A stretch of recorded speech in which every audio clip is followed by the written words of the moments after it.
Hello, hello, hello. Welcome to Conquest, the world's greatest modern metaphysics channel. I'm your host, Jacob Edens, and today we are going to be discussing your internal locus of power. So, what happens when you're born on planet Earth? Well, you're trained to essentially go outside of you to accomplish everything. And I'll break down what that means now, okay? So, when you're going through linear time, which is sequential time, which is milestone, milestone, milestone, milestone. There is reward in progressing through life that way, but what happens is once you achieve the milestone, you're always pushing a new milestone in front of you, right? So you're always what you would call unfulfilled because you always need something outside of you to validate you. Well, once I get this, then I'll be able to get this, and I'll be able to get this, right? So this is called linear thinking. This is sequential thinking, right? And why is it important to understand how to think properly? Well, when we are understanding ourselves as more than just a body that lives and dies, but as an actual soul that inhabits the body, what is our primary function? Well, Goddard, to use the law of assumption in the lexicon, defines mind and speech as the eternal guides of man. So why would mind and speech be eternal guides of man? Well, that implies that if man has eternal guides, then man in of himself is eternal, right? So once you understand that you're eternal, what are you going to do? Well, you're going to think and you're going to focus, meaning that these are your two primary faculties that you have with you for your entirety of existence, meaning that your thought process and your speech will always be with you, no matter where you are at. So in order to master, or dare I say, conquer your reality, you must understand that these two faculties must be refined and under your control. Because if your mind and speech are going all over the place, then they're going to create a reality that's all over the place, right?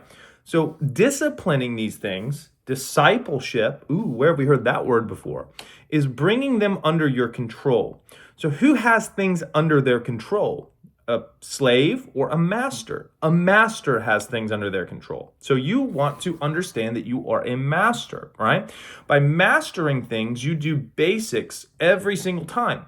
That's why this channel is dedicated to modernizing metaphysics, physics that are unseen to seen. Everything is coming out of you, right? Everyone is you pushed out, right? So once you understand these basic principles, now you have a framework of operation for the game of life, right? Because what is life? Replace life with game in all circumstances. You see that board game from a long time ago, the game of life, right? So just take the seriousness out of life and replace it with game. Because if you're in a game, you can figure out the rules and you can dominate. Okay, so once you understand that mind and speech are your eternal faculties, your ability to think and your ability to focus are your eternal faculties, you can put those on the top of the strategic priority list. Because what is a good strategy? A strategy is your sequence of priorities. Well, we're going to take this building, so we got to go do this, then we'll do this, and then we'll do this, right? So when you have a strategy, you are prioritizing things above other things. So an optimal strategy when it comes to thinking properly is to become aware of where your thought and your focus is. What you think, you become, and what you focus on, you create. So once you get those two things locked down and under your control, you can think to become what you want, and you can create what you want through your focus. Really good, empowering stuff, right? So when you don't have focus under your control, it's getting attacked by all these different external things trying to impose themselves on you. To reorient back to Neville Goddard's lexicon, your five senses impregnate you morning, noon, and night. What does that mean? Well, it means that you're impressed upon. Wow, that person really left a good impression on me. I don't like that person. They really left a bad impression on me. What does that language mean? It's important to understand that language is technology, okay? So when you have language, what is a word? A word is a label for a vibration. Why do you want to understand that it's a vibration? Well, because if you look at laws of vibration and laws of attraction, alike attracts alike. Boom, magnetism. You're in an electromagnetic field. Your body has magnetic properties. Wow, look at that celebrity. She's so magnetic. I just want to be around her. Why? Because her magnetism is high, right? So you have magnetic faculties that you're operating within. Now, if you want to take it to a physical level, your body is glued into your soul, or better put, your soul is glued into your body through your heart, which is a toroidal magnetic field, okay? So when you're operating in fields, you have what is your own personal field, right?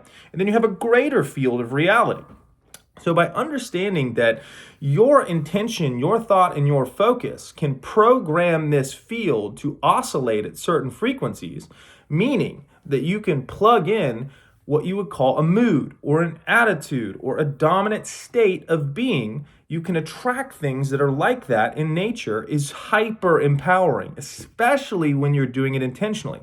Because if you're all over the place and you're thinking sad, super sad girl, super sad boy thoughts all the time, you're just building a field of sadness around you that follows you around like a rain cloud and magnetizes all this sad stuff to you. So no matter how good the external world is, your personal locus of power is oriented towards sad stuff. So all you do is run around and run into sad stuff and you go, man, life is pretty sad. Man, this game is pretty sad. I don't know if I really want to play anymore. So once you understand that that center of power is always with you and under your domain, you can begin to conquer that inner world.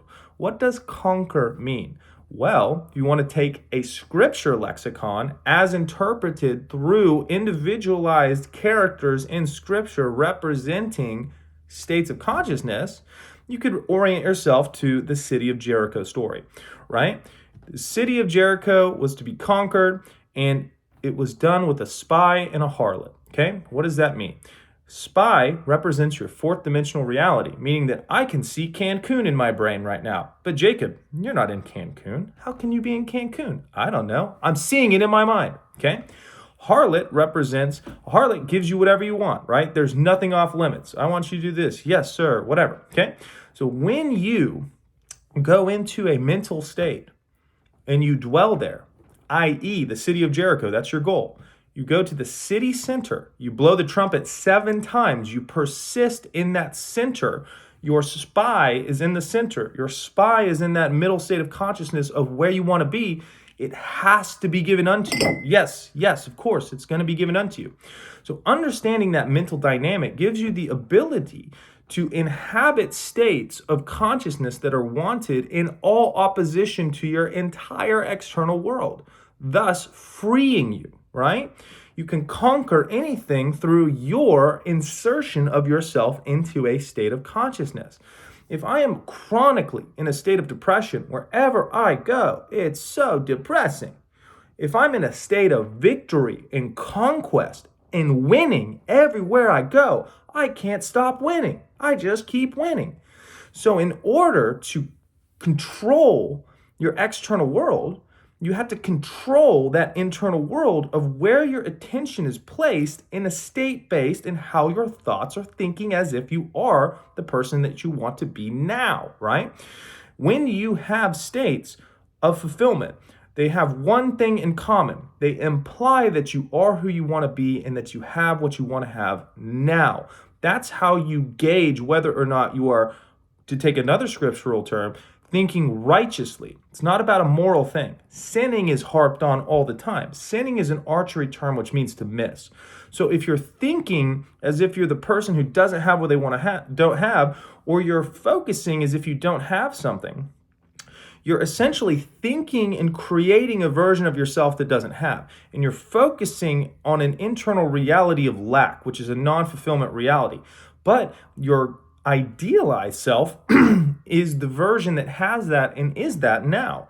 So if you're using your mental manufacturing, your fourth dimensional blueprint machine, and you're imagining with your imagination, remember, Christ is representative of your imaginative quality. There's 12 qualities of mind. In the awakened man, you understand that your imagination precedes reality in the same way that an architect thinks about a house and, oh my God, there's a physical house. How did that happen? I don't know. It was magnetized and all of the builders and all the people came together and built this thing, right? But the architect was thinking about it. The architect didn't go down and actually get in the trenches and dig the thing. He drew the picture and thought about, saw it, boom, there it's done, okay? So once you understand these metaphysical principles, not only can you master them, but you can use them to create circumstances in places, in people, in events, in favorable outcomes for you chronically.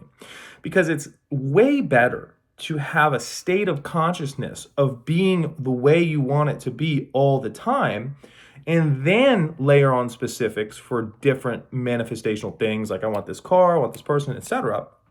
Because if you just get that one thing, but your dominant state sucks, then what happens is you need that thing to give yourself permission to feel into that state of fulfillment, which makes that thing what you would call a second cause, right? Oh, I need the money to feel secure. Oh, I need the woman for validation. I need this to do this, right?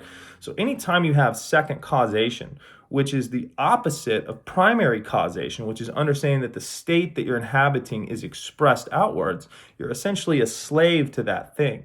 So when you have a slave complex to something, it rules over you like a tyrant. But all tyrants and second causes are self-imposed. So as soon as you break that realization open, you understand that it was just the state within which you're dwelling that was magnetizing that type of circumstance to you. So understanding these processes is essentially to re-centralize your power, to re-centralize your focus, to understand that the cause is the state and the thoughts and the frequencies and the vibrations that you're emitting, right? And all of those are accessible within you because your imaginative faculty can be placed wherever you want it to be. So what makes you a conqueror and a dominator of life that goes from victory to victory to victory is to understand that when something external to you organizes itself in a way that is unfavorable, it's really just like a gas gauge showing you that you're low on gas, because your imaginative faculty can always hop over that hurdle and see it as realized and fixed the way that you want it to, right? The only thing that will mess you up is by saying, no, I can't imagine that because this physical evidence is like this. But this physical evidence is just a blueprint readout of the state that you've been dwelling in. So it doesn't have any causative power. It is a pure effect. So by placing power in an effect with no causative value, you are putting up a straw man of why you can't do something, which is a lie, because your imagination can always go into the reality of fulfillment. But this thing with no power keeps grabbing your awareness and telling you this is how it is, but it was just a receipt for a state that you were previously dwelling in. But once you reorient back to that thing, you re-energize the state through your reaction to it, and you bind yourself into a trap that creates a hellscape because there's no causative power in the external world, but you keep reorienting back to it, which systematically loops you into something that sucks. So let's not do that. When you understand metaphysics, you're able to navigate the realm through mentalism. You're able to use your mind to overcome things immediately, and once disciplined, you're able to sit and persist in states of fulfillment until they actualize in the way that those states of non-fulfillment actualize.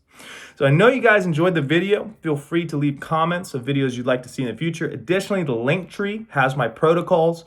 Modern Metaphysics is your starter for basic understanding of metaphysics. You have 6 hours of coaching with me. Spartan 1 is a total human optimization overhaul. Everything I've ever learned in my entire life, working one-on-one with you to optimize a lot of the physical body, everything from your biological age to the way your mind works to everything. It's super in depth. And additionally, there's 12 hours of coaching because we're going to overhaul everything. And then you have your basic coaching and stuff as well. The most important thing I have to say today, guys, is go conquer. And I'll see you in the next one. Cheers.